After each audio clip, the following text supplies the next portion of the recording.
Conversamos nesse momento com Augusto, ele que é presidente do Sindicato dos Bancários da Bahia, também integrante do Diretório Nacional do PCdoB e que marca presença aqui em Santo Antônio de Jesus nessa segunda-feira num evento promovido pelo Diretório Local do Partido, aqui no Antônio Imperial Hotel. Augusto, como é que você viu esse evento realizado aqui hoje? Em Santo Antônio de Jesus a gente sempre vem para debater política, economia, a situação do município, e o PCdoB é um partido que está sempre preocupado com a luta pela melhoria das condições de vida da maioria do povo.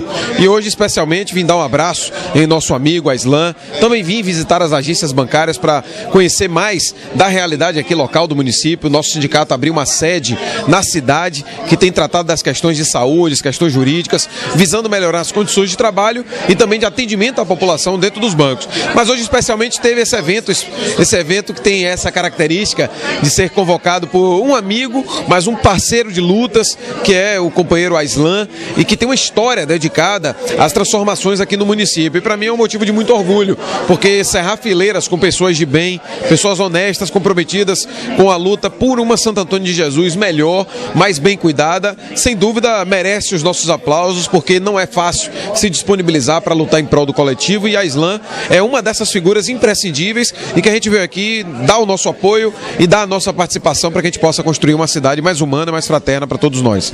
No seu pronunciamento você falou acerca da demonização da política preconizada por alguns setores da imprensa. Poderia ser mais claro sobre esse tema?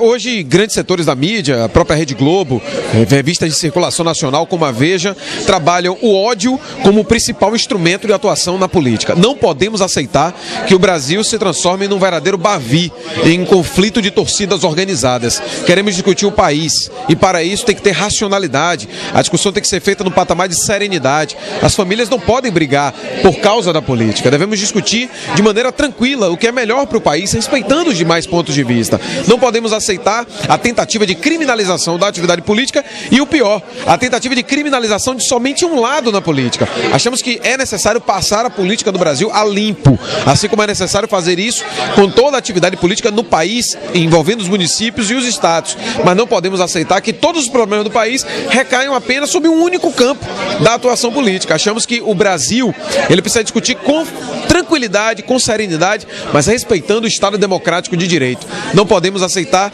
que o fascismo, ele cresça como instrumento de atuação das pessoas na política. Queremos fazer um debate franco e aberto, com os posicionamentos claros, sem o subterfúgio dos patrocinadores. E a Rede Globo de televisão, a revista Veja e outros instrumentos de meios de comunicação estão insuflando o ódio e estimulando a divisão na sociedade, e nosso país não precisa disso. Queremos mais união em prol do desenvolvimento do país. E para isso, nós precisamos fazer uma discussão em outro patamar e não na forma como esses meios de comunicação têm tratado a atuação política no Brasil. Sua opinião sobre essa avalanche de delações premiadas que estão acontecendo em todo o país?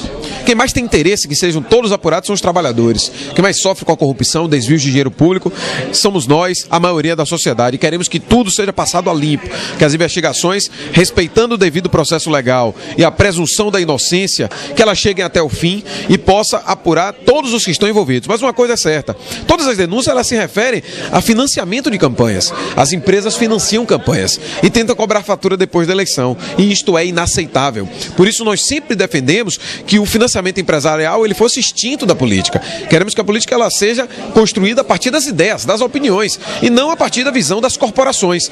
Precisamos de uma nova política. Para isso, não dá para aceitar que bancos e construtoras participem das eleições. Bancos e construtoras, eles não votam. CPFs é que votam, não CNPJs. Por isso a gente tem que combater o financiamento empresarial de campanhas. Felizmente o Supremo Tribunal Federal considerou inconstitucional o financiamento empresarial de campanhas, uma luta antiga do movimento sindical e da esquerda no Brasil, mas nós estamos verificando que todas as denúncias de corrupção têm a ver com a relação do financiamento de campanhas. As campanhas precisam ser passadas a limpo, mas não dá para passar a limpo só um lado. Temos que investigar tudo, apurar tudo e punir todos aqueles que estejam envolvidos, mas principalmente respeitando a Constituição, o devido processo legal e a presunção da inocência, muito cara para a nossa democracia. Muitos brasileiros tombaram e colocaram suas vidas a favor de um Estado democrático de direito. Não é agora que nós vamos aceitar que ele seja rasgado. Você acha que a debandada tão anunciada aí de parlamentar do PMDB, deixando a base da presidente Dilma, será concretizada? Eu acho que a política no Brasil, ela se consolidou como um condomínio de interesses. Isso é ruim. Partidos que saem ou entram em governos a partir de interesses, muitas vezes, impublicáveis. Queremos uma política republicana que trate as questões a partir do campo das ideias. Claro que todos os partidos merecem respeito no sentido de defender suas opiniões, mas não podemos compactuar com teses de políticos de ocasião, que em algum momento estão ou não estão no governo a partir de suas conveniências. Queremos a defesa do Estado democrático. Temos críticas ao governo. Achamos que ele pode avançar mais, pode mudar a política econômica e reorientar o país, mas não podemos desconsiderar os avanços obtidos nos últimos anos. Criação de novas universidades, acesso da população mais pobre ao ensino superior, ampliação dos investimentos em educação, ampliação dos investimentos em infraestrutura, ampliação da distribuição da renda, logística com água, eletrificação rural e tantos outros benefícios que foram alcançados ao longo dos anos. Isso tudo está ameaçado e não podemos permitir que partidos que sempre governaram o país, que sempre estiveram na contramão desses interesses, voltem a governar. E por isso a gente está nas ruas, pela defesa da democracia e contra o golpe e as tentativas de desestabilização institucional. Além de outras contribuições, o PCdoB... Nós vivemos momentos de demonização da atividade política. A mídia trabalha o tempo todo para caracterizar que política é coisa de bandido, de que as pessoas de bem não devem participar, de que o espaço da política é um espaço mal visto e que as transformações da sociedade não virão pela política. Nós não acreditamos nisso. A ditadura fez isso com a política também. Demonizou a política, demonizou a democracia. Foi assim que saquearam o mandato de João Goulart. Foi assim que fizeram com Juscelino Kubitschek. Diziam que ele tinha um sítio. Até hoje não acharam o sítio de Juscelino Kubitschek. O sujeito morreu, dizem até, a fruto de sabotagem, e até hoje não se descobriu o tal do sítio do JK. Fizeram isso com Getúlio Vargas também. Todos aqueles que historicamente se levantaram em favor da soberania nacional e dos direitos dos trabalhadores, em geral, foram golpeados pelas costas na recente democracia brasileira. Temos que lembrar o PCdoB, partido do qual faço parte também, estou na direção nacional e trago também um abraço da nossa presidenta nacional, Luciana Santos, mas o nosso partido, o PCdoB, que tem 94 anos de história, a maior parte da sua história foi ilegal. Foi um partido considerado clandestino.